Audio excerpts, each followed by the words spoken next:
สบายดีทุกคนสวัสดีพ่อแม่พี่น้องทางเมืองไทย FC หมดสุผู้สุคนทาง FC คนเก่าและคนใหม่ที่เข้ามาดูคลิปข้องซองกดพิมพ์ทุกคนก่อนอื่นหมดบ่พิมพ์ต้องข้อบอกคำว่าขอบคุณหลายๆขอบใจหลายๆขอบใจขอบคุณพี่น้องชาวไทยหลายๆขอบคุณประเทศไทยหลายที่ว่านำเอาความเจริญมาให้บ้านของบ่พิมพ์นั่นก็คือเมืองลาวนั่นเองทุกคน คลิปข้องการก่อสร้างสะพานมิตรภาพไทยลาวแห่งที่5ระหว่างบึงกาฬกับบริคำไซบ้านของบ่พิมพ์นะทุกคนอยู่ที่เมืองลาวนั่นเองตอนนี้ก็ถือว่าไกลจะเปิดเป็นทางการในไวๆนี้แล้วทุกคนก็คือปลายปีนี้เดี๋ยวบ่พิมพ์จะมาบอกว่าเขาจะเปิดวันที่เท่าไหร่ของเดือนเดือนยั่งนะทุกคนเดือนอะไรนั่นเองก่อนจะไปรับชมคลิปทุกคนคลิปนี้จัดมาให้จุกๆเลยว่าล่าสุดสวยงามขนาดไหนกับสะพานแห่งสะพานมิตรภาพแห่งที่5ระหว่างบึงกาฬแล้วก็บริคำไซประเทศลาวนั่นเองทุกคนขอให้ทุกคนช่วยกดติดตามกดไลค์กดแชร์ Subscribe ช่วยเบิ่งโฆษณาได้ทุกคนไปเอาไปเบิ่งคลิปกันทุกคนภาพมุมสูงทั้งนั้นที่บ่พิมพ์รวบรวมมาให้ทุกคนได้เบิ่งนะล่าสุดก็มีการก่อสร้างที่ว่าเสร็จสมบูรณ์แล้วแหละเพียงแค่มีการเก็บรายละเอียดเล็กๆน้อยๆนะในบางส่วนในบางจุดเท่านั้นทุกคนนี่คือคลิปล่าสุดที่ทุกคนได้เห็นนี่นะทุกคนสวยงามที่สุดสวยงามมากๆก็ถ้าจะเว้าเรื่องฝีมือหรือว่าความเก่งของวิศวกรไทย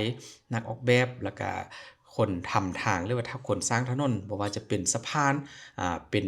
ถนนยกระดับทางด่วนเนี่ยก็ตามแต่นะว่าพิมพ์นับถือจริงๆกับฝีมือของคนไทยในการสร้างเส้นทางและล่าสุดก็เป็นการสร้างขั้วมิตรภาพนะบ้านว่าพิมพ์เรียกว่าขั้วทุกคนก็คือสะพานนั่นเอง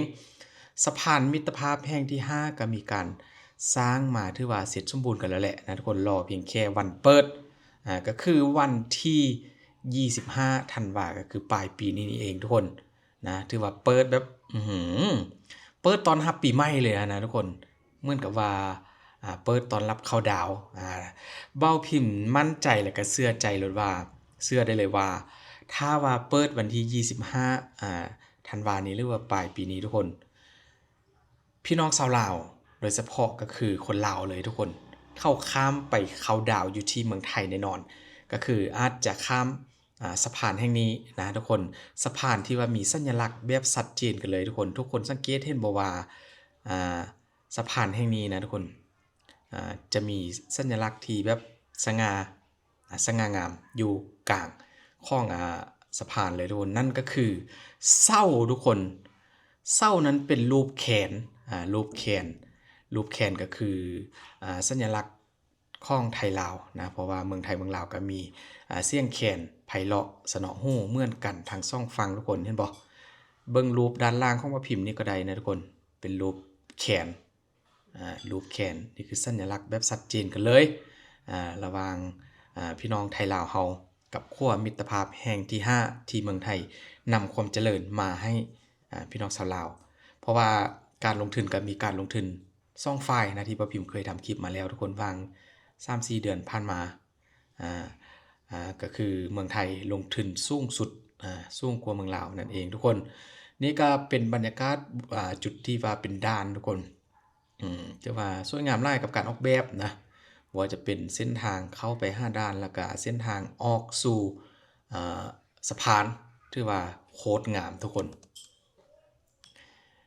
มื้อนี้ก็แบบบ่พิมพ์ข้อจัดให้หลายๆคลิปยาวๆกันเลยทุกคนนะด้านบนนี่แหละคือวิวที่ว่าโคตรงามทุกคนเห็นบ่เซ้าแขนตั้งตะงาดตั้งสง่าอยู่กลางแม่น้ำโขงทุกคนอยู่ระหว่างกลางของสะพานเลยแหละพี่น้องชาวไทยพี่น้องชาวลาวแล้วก็นักท่องเที่ยวต่างประเทศต่างชาติที่ว่าได้เดินทางข้ามสะพานแห่งนี้ในอนาคตก็อาจจะเห็นสัญลักษณ์อยู่ตรงกลางของสะพานนะทุกคนเป็นเส้าแขนนั่นเองถือว่าสวยงามหลายกับการออกแบบครั้งนี้ถือว่าสะพานกว้างใหญ่มากๆทุกคนนะแล้วก็ตรงใกล้ๆนั่นก็จะเป็นเหมือนกับสวนสาธารณะนะให้นักท่องเที่ยวหรือว่าพี่น้องชาวลาวชาวไทยนะได้ไปเดินเล่นเดินเที่ยวชมพักผ่อนในช่วงของพระอาทิตย์ตกดินบ่หรือว่ายามเช้าๆมาวิ่งออกกำลังกายกันได้ต่อไปก็อาจจะเป็นเรื่องของการทำ ก็ได้นะธุรกิจหรือว่าเปิดร้านอาหารบ่นะทุกคนหลายๆอย่างบ่พิมพ์ได้ดูคลิปมาหลายคลิปแล้วทุกคนบอกเลยว่าสะพานแห่งนี้ถือว่าเป็นสัญลักษณ์ที่แบบชัดเจนแล้วก็บ่งบอกถึงความเป็นลาวความเป็นไทยนะทุกคนความงามของวิวทิวทัศน์ด้านข้างซึ่งว่าช่วงไทยนี่ก็อาจจะเป็นช่วงของฝนตกนะทุกคนช่วงของฤดูฝนนะเพราะว่าน้ำคลองกับน้ำโขงก็ยังแบบยังเป็นสีทองอยู่ขึ้นมาด้านบนทุกคนนะนี่ก็เป็นการถ่ายให้ดูแบบสั้นๆทุกคนบอกเลยว่าสะอาดมากนะทุกคนก็คือว่านะมันเป็นสะพานไม้นะทุกคนแล้วก็ความใหญ่มันคือมาของสะพานทุกคนนี่เพียงแค่ข้างหนึงของสะพานนะทุกคนนะมีการถ่ายออกมาให้เห็นว่าด้านบนถ้าว่ามีการขับรถวิ่งผ่านจะเป็นไปได้แบบนี้เลยทุกคนเป็นเหมือนกับถนนไปกลับใช่ไหมที่เมืองไทยเรียกถนนคูไปกลับนี่ธงชาติลาวธงชาติไทยโบกสะบัดอยู่บนสะพานมิตรภาพไทยลาวแห่งที่5มาเบิ่งความสวยงามของตัวเมืองบึงกาฬทุกคนโอ้โหอันนี้ความงามของตัวเมืองนะที่ว่า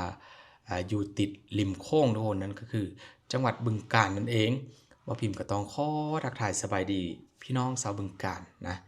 ว่าเพื่อว่ามีบางคนเข้ามาดูคลิปของซองคุณพิมพ์ตอนนี้นะนี่ก็คือตัวเมืองทุกคนโอ้โหเป็นเมืองแบบใหญ่แหงนะติดริมแม่น้ำโขงกงกันข้ามกับบริกรรมไซของประเทศลาวนั่นเองนี่ทุกคนบอกเลยว่าสุดยอดฟังตรงที่ว่า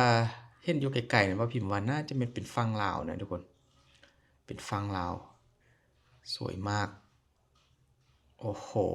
ความเจริญที่ว่านำมาสู่ประเทศลาวต่อไปก็พี่น้องลาวไทยก็เดินทางไปมาหาสู่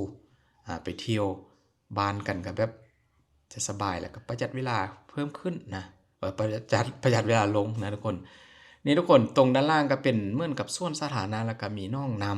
ำที่ว่ากวางใหญ่เลยทุกคนมีถนนอ้อมทั้ง4จุดนะด้านล่างด้านบนก็จะเป็นสะพานข้ามแม่น้ำโขงนั่นเองมาเบิ่งไกลๆทุกคนโอ้โหพอปลูกหญ้าออกมาแล้วโอ้โหทุกคนสังเกตว่าจะเห็นเป็นเหมือนกับก็ปลูกเป็นร่างนะคนร่างขาสีส้มนะเหมือนกับแบบจุดให้เราได้นั่งพักผ่อนบ่ด้านล่างก็มีสะพานมีรถจอดมีเส้นทางถนนลายเลนแห่งทุกคนนี่คือความสวยงามของสะพานมิตรภาพไทยลาวแห่งที่5ที่ว่าได้เกิดขึ้นแล้วทุกคนนี่รูปแขนสวยๆโอ้โหเดี๋ยวรอลุ้นทุกคนว่าพิมพ์เชื่อว่าพี่น้องชาวไทยโดยเฉพาะก็คือจังหวัดบึงกาฬแล้วก็พี่น้องชาวลาวอยู่ที่บริคำไซนะอยู่ใกล้ๆกับสะพานดังกล่าวสะพานแห่งนี้นะทุกคนคงจะตื่นเต้นตั้งตารออย่างทุกคนก็คือรอวันเปิดอย่างเป็นทางการนั่นเองแต่ว่าหลายคนก็อาจจะแอบไปดูลาดลาวมาแล้วแหละแต่ว่าถ้าว่าจะขึ้นไปบนสะพานก็คงจะขึ้นไปบ่ได้เทื่อนะอาจจะมีเจ้าหน้าที่เพิ่นอาจจะห้ามบ่ให้ข้ามบ่ให้ขึ้นไปด้านบนแต่ว่าดูด้านข้างๆนั่นใดนี่ทุกคน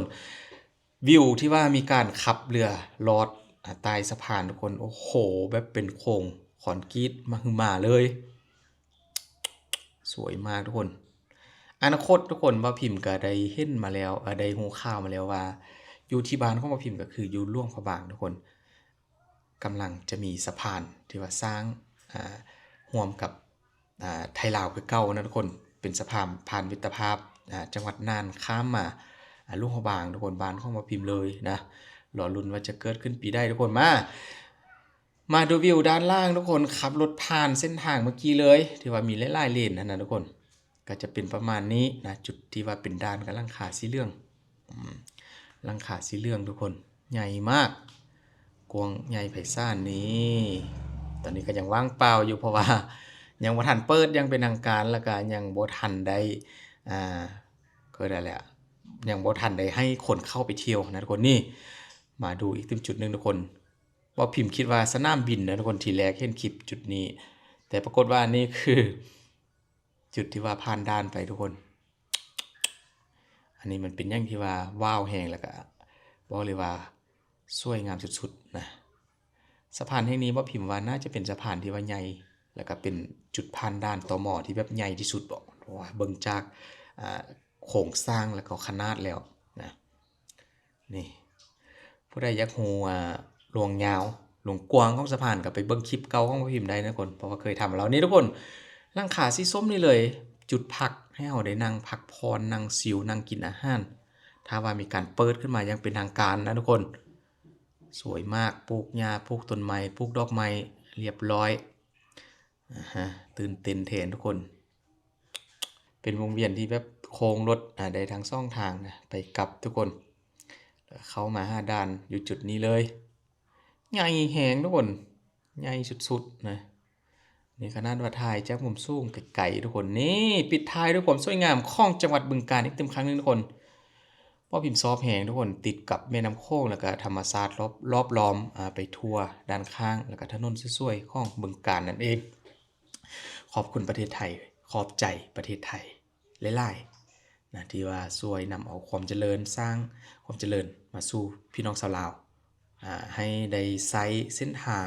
แล้วก็การเดินทางแบบสะดวกสบายในอนาคตก็คือเรื่องของสะพานมิตรภาพไทยลาวแห่งที่5ระหว่างจังหวัดบึงกาฬจังหวัดบริคำไซหรือว่าแขวงบริคำไซประเทศลาวนั่นเองทุกคนขอบคุณหลายๆทุกคนมีก็พูดคุยกันอยู่ในคอมเมนต์หรือว่าผู้ใดอยากให้ว่าพิมพ์ทำคลิปอยู่จังหวัดไหนคอมเมนต์กันเข้ามาเยอะๆอยากให้ว่าพิมพ์ทำคลิปยังก็ทำคลิปอะไรคอมเมนต์เข้ามาบอกกันเข้ามาทุกคนเดี๋ยวว่าพิมพ์จะไปหาคลิปมาทำให้ดูนะขอบคุณหลายๆทุกคนโชคดีเด้อ